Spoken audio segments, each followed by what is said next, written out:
Hello to our parents and families joining us today. My name is Lexi McCarthy, and I'm the Director of Parent and Family Relations here at Westchester. Welcome to our Chapter 7 chat.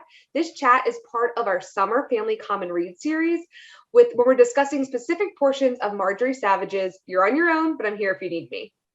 We will hold chapter chat sessions throughout the summer via Facebook to discuss different chapters with our Westchester experts. We'll end the summer with an author chat with Marjorie Savage herself. Today, I am thrilled to have Amanda Altice here from our on-campus credit union, PSECU, to discuss Chapter 7, Picking Up the Tab. Welcome, Amanda. Hi, guys. Thank you for having me, Lexi. Absolutely. So I'm going to just ask you to start off by introducing yourself, a little bit about your role, a little bit about PSECU, and something that you think what makes Westchester special. Yeah, so my name is Amanda Altice. I am the community manager at PSECU. And what we do on campus is we help students to understand the adulting concepts that aren't really taught in a classroom anymore. So, understanding the basics between a checking and a savings account and how to utilize those types of accounts responsibly while they're in school, so that when they leave the beautiful Westchester bubble, they're really well prepared to address the adult responsibilities that they'll be facing outside of college. I would say that's the best part of what I do every day at Westchester. And then I would say that the coolest thing about Westchester University is that there is always something going on campus. If you can't find something to do, you're doing something wrong. It is so much fun to be on campus. I wish I was a college student again. I share those sentiments. Thanks, Amanda. So let's start digging into the chapter. In Chapter 7, Savage discusses student finances. I prepared a few questions that I'm hoping we can discuss right into the concept. Should we get started? Yeah, let's go. Great.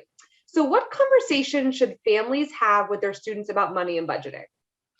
Great question. When I thought about this question earlier, I thought about all the conversations I wish that I had had being a financial professional now, the questions that I wish that my family would have had before I went to school.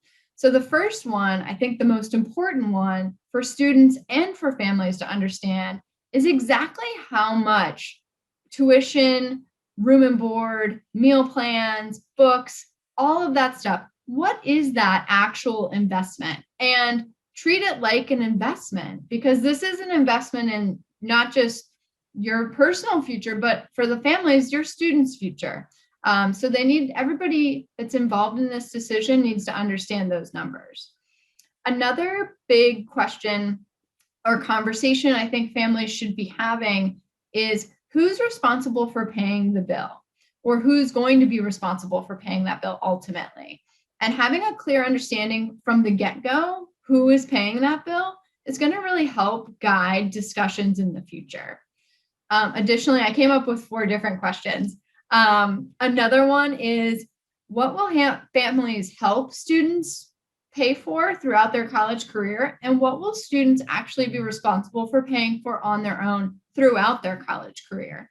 Because if everybody has a clear understanding from the get-go, it's going to make things a lot easier down the road. And lastly, I would say the most important thing for students to understand is a conversation about what happens if I run out of money, and how do I not run out of money? So that's a great opportunity for families to talk about times that they've had challenges with their finances, how they overcame those challenges, and how to not make those mistakes in the future.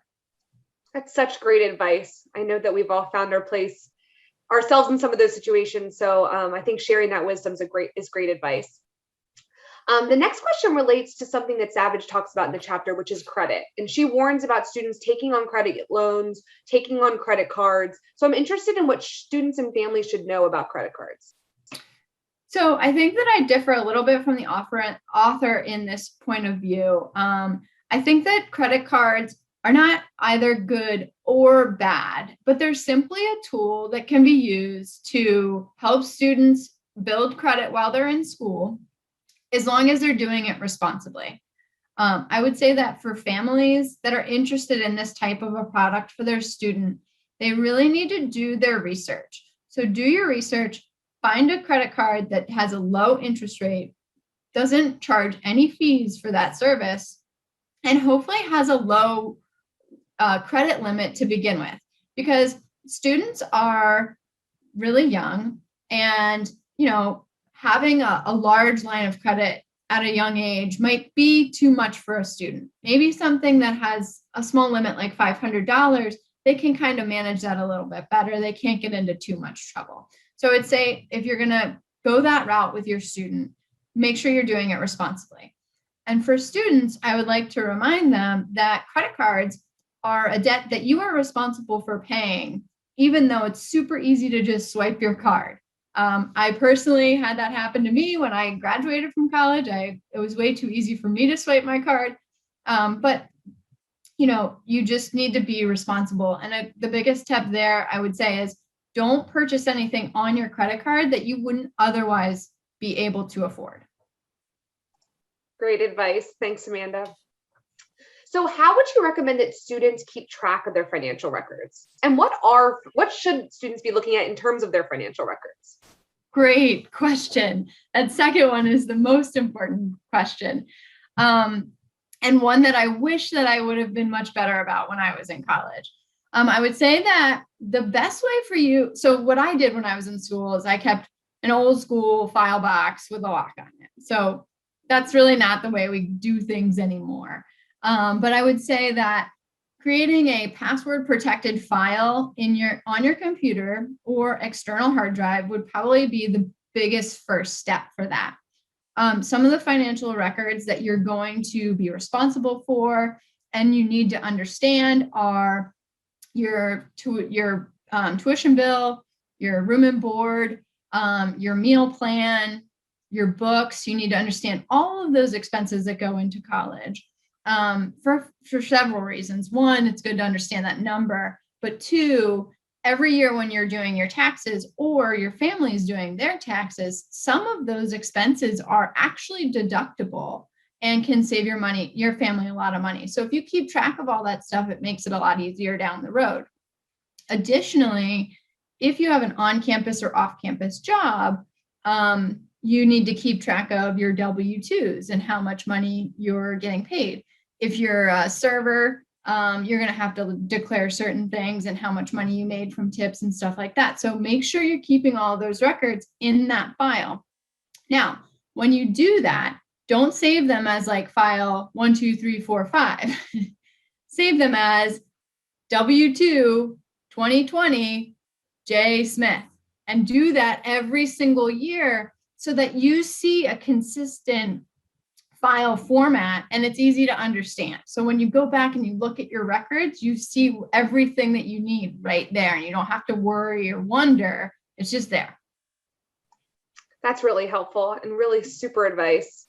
I like the what you were doing in the past, but what we've got these days is a lot easier. Same for me. Yeah. What advice do you have for a student managing their finances for the first time? Yeah, so I think that the biggest tip that I can give students and families when managing money in general is the most important part is to be honest with yourself about what your expenses are and what your income is. Because if you are honest with those two numbers, you're going to have a lot easier time managing your money in general. I would say that as a reminder, making the decision to pursue a secondary education is an investment in your future, and you need to treat it as an investment in your future. And you can find ways to make that investment a little bit more affordable, either by applying for different grants and scholarships, but also maybe having a job throughout college, or over the summer or winter break, or just side hustles. I was like the queen of side hustles in college. I had like 5 jobs at one point. But those are different things that I think you should do, but also start to take on some responsibilities throughout your college career, and just be aware that you're learning how to adult. Like that's the point of being here at West Chester University, is that you're learning to be an adult. So it's a really exciting time, but don't be afraid to ask for help. There's lots of resources on campus. I think you guys have already discussed financial aid, which is super, super important. They're there for you to talk about loans and to talk about grants and scholarships. But PSECU is there for helping you understand the basics about how to manage your personal finances, not just at college, but beyond. That was great. We're really already at the end of our time together. It went pretty quickly. We really are getting our bang for our buck with this one. Pun intended. Boop. Yeah. So all of our chapter chats end with a word of advice. So Amanda, I'm going to ask if you could share some wisdom related to your area that we've talked about today, or any other area, to tell some members of the RAM fam. What would you tell them? What advice would you give? So I would say my biggest bit of advice is to treat your time on campus as if for the students, I would say, treat your time on campus and in the classroom specifically like it's your job. So like your main job is to be the best student you can and get the most out of this education. So that's very, very important. But also getting the most out of your time on campus is super important as well, because this is a really beautiful time where you come in fresh out of high school and very green, and you're faced with making some grown-up decisions for the first time. And throughout your college career, all the support staff on campus is going to see you blossom into somebody who's going to go on to do great things. So enjoy that journey, because I think it's such an incredible gift that you have the opportunity to be on campus and do these great things. So please make the most of your time, and enjoy every single second, even the hard times. Enjoy it all. Thanks, Amanda. That was great advice. And thank you for being here today. Your ongoing support of the RAM fam is really just so appreciative. And I know that families will reach out to you to explore some of the resources at PSECU. I want to also thank our viewers. If you have any additional questions or concerns, please feel free to connect with us. I'm happy to connect you with any campus resources at parentfamilyrelations@wcupa.edu. We look forward to hearing from you. And we always say it, Rams up. Rams up.